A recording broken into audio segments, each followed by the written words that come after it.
ይዘኸኛል በውዴታ እኔም ላመስግን በእልልታ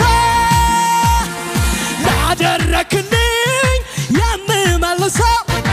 አንዳች የለኝም ልቤን ባዶ ነው እንካ ተቀበል የአፌን ምስጋና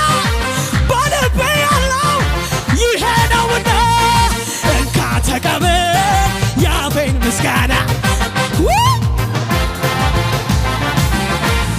አጋጣሚ አይደለም ያገናኘን እንደ አባትና ልጅ ያቆራኘን ስለኔ ያሰብከው ያኔ ድሮ ይኸው ተፈጸመ ዘመን ቆጥሮ በፍቅር ይዘኸኛል በውዴታ እኔም ላመስግን